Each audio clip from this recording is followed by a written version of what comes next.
Hey everyone, in this video I'll be going over the Hing-Yip Wolver-999 Classic. This is a pump action half dart springer that takes proprietary magazines that give it the iconic rocking reload of the real steel AK platform. The Wolver definitely isn't a performance focused blaster, but it has a few fun gimmicks that make it really satisfying to use for LARP. Before we continue with the overview, this is not a sponsored video. The hardware kit was paid for at full price from IFB, and I'm not obligated to make a video on it. With the disclaimer out of the way, let's go over this blaster from tip to butt.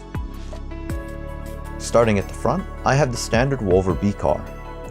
I was originally using the B-Car muzzle with a front sight post by Gem 657, but during testing I noticed that it seems to be designed with a larger barrel in mind when I knocked my barrel out of alignment during a shooting drill.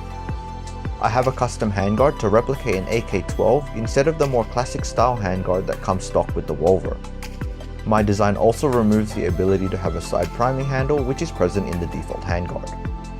For my foregrip, I'm using a printed replica of the Zenico RK6 by Rexfire. This is specifically designed for the Wolver, so it completely covers the bottom Picatinny and is sturdier compared to other printed RK6 clones. I love the way this looks, and it fits the more modern AK style than the stock grip design. On the top rail, I have a printed replica of a 1P87 holographic sight. This is purely for the LARP aspect and to complete the look of the build, since it doesn't even have a reticle. Since this is a close range blaster anyway, it doesn't really matter since putting your target in the window should be good enough. I have a custom pistol grip based on the AK-12's grip. I didn't really find the Wolver stock grip comfortable as it was a bit thin for my liking. This form factor feels a lot nicer and fits the more modern look I'm going for with this build. On the back, I have the Picatinny end cap. This lets me attach the Picatinny buffer tube by Lone Wolf on printables, where I have a printed replica of an AK-12 stock attached. This stock is holding up well and completes the look. The look in question is Voimastina and Coletta that use the AK-15 and AK-12 respectively from the Girls Frontline series. I'm quite happy with how it turned out, and it's slowly shaping up to be one of my favorite clone builds. The only things I'm looking to change in the future is the front section by using an extended barrel to have a more accurately styled front sight with a mock gas tube, and extending the top rail all the way to the back of the mock dust cover. For the assembly experience, the Wolver is quite straightforward. There's quite a few heat inserts you'll need to install, so the screws won't be threading straight into plastic for the most part, so keep that in mind. Another thing to keep in mind is there are two versions of multiple parts which will determine what side of the blaster the charging handle will be on. This isn't much of an issue, however there is only one version of the bolt despite it not being symmetrical, and the file included will only be compatible with the right side charging handle parts. Keep this in mind, otherwise you'll end up like me and waste your heat inserts on the wrong parts. The safety lever also has a little extension you can screw on to mimic the AK's safety lever, though there is very little for the screws to properly bite into to keep the two parts together in my experience. I ended up super gluing the parts together, so the screws are now just decorative pieces. The extension isn't really needed though, and you can easily manipulate the lever without it. The last issue I ran into was assembling the priming guides with the standoffs. The instructions suggest threading a bolt into the standoffs to make them easier to tighten in place, but be mindful how much you tighten them, as you might end up over tightening the bolt at the top, making it extremely hard to remove once the standoffs are in place.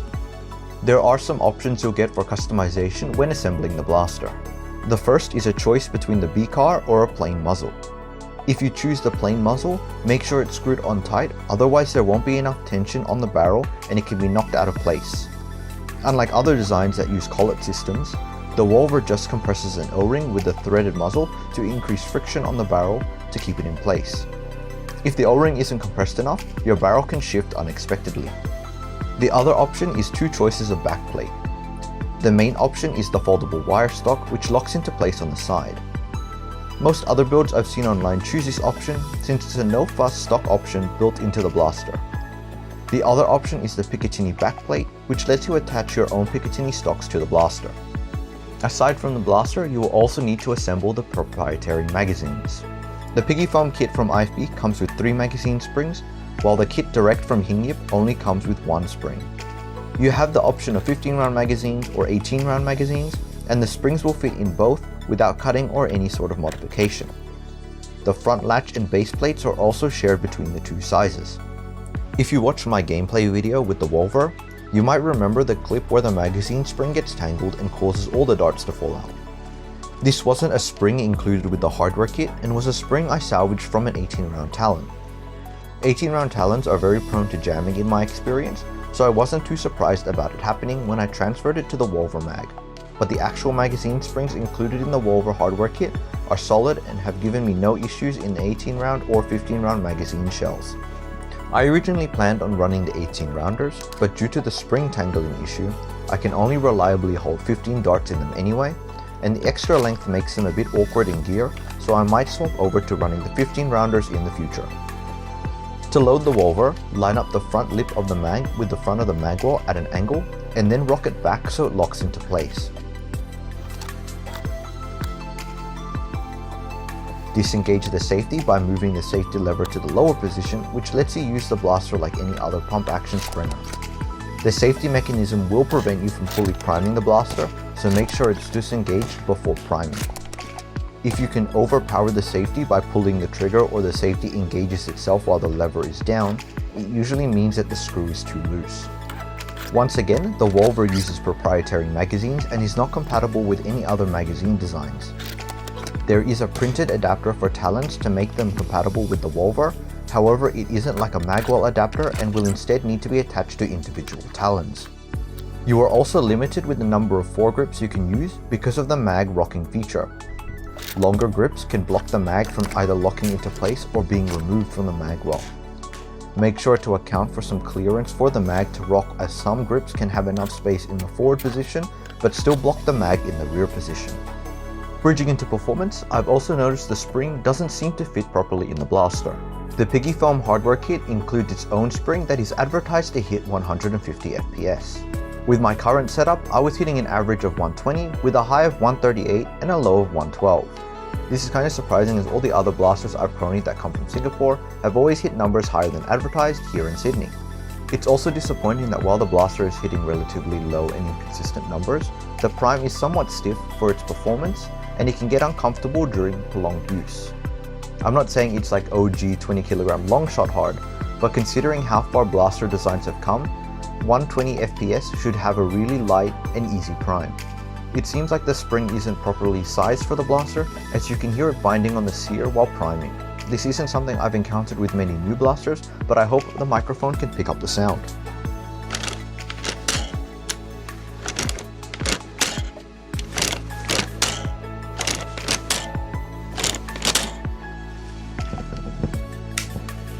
Another disappointment on this blaster is the B-car, because it doesn't seem to improve accuracy very well, and I'm getting a lot of darts spiraling out of control still. I'm pretty sure the GEM 657 B-car uses the same dimensions, since it also doesn't improve accuracy, and with the barrel issues it was even more inconsistent. The last gripe I have on performance with this blaster is that it refuses to hold an air seal. I've tried the old reliable Teflon tape under the O-rings as a temporary solution to try and get a seal, but it's still leaking air somewhere, even though the bolt and plunger now take a huge amount of force to fit into the blaster. With all this in mind, the Wolver wouldn't even reach the 20 meter target I normally use to test springers, so I've shortened the range down to around 10 meters for the firing demo.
Overall, my experience with the Wolver has been mixed. While the blaster looks amazing and rocking the mags in like a true AK feels cool, the actual firing experience leaves a lot to be desired. Both the accuracy and FPS are pretty bad to warrant such an uncomfortable prime. I'm pretty sure the spring included with the hardware kit straight from Hing-Yip is a lot easier to prime and can hit around 170, so that might perform better, but the Picky Foam kit comes with 2 extra magazine springs, which are great for getting the blaster up and running quickly with spares of the proprietary mags. On the topic of magazines, the proprietary magazines can be a bit of a turnoff for a lot of people. It's also quite annoying that they are slightly larger than the existing half-length magazines, so they don't fit into a lot of pouches that are commonly used in the hobby. This blaster is the reason why I've had to change up my loadout a bit, since the stuff I was previously running couldn't fit the Wolver mags. I do understand why it needs the proprietary magazines though. Existing mags wouldn't be able to rock and lock like a real AK, which is the niche this blaster sits in compared to other pump action springers. The Talon adapters are more of a band-aid fix to this issue, since while they do solve the issue of a lack of magazines, they aren't an ideal solution since those Talons are basically being sacrificed to the Wolver and can't be used in any other blaster unless you use a screwdriver to remove the adapter. An actual adapter that looks something like the PP19 magwell would be a more elegant solution if it can slot directly into the magazine well and take regular Talons, though it doesn't seem like there's much space in the Wolver to pull something off like this. The B-car is also a disappointment since it doesn't seem to improve accuracy at all. I haven't been able to try any other muzzle devices as the barrel included in the kit doesn't protrude out of the handguard enough to mount anything else. Aside from all these grievances, the blaster still has potential as a platform. A simple spring and barrel swap should be able to solve most of the issues I have with this blaster, which is something I've been testing out of curiosity while filming this video.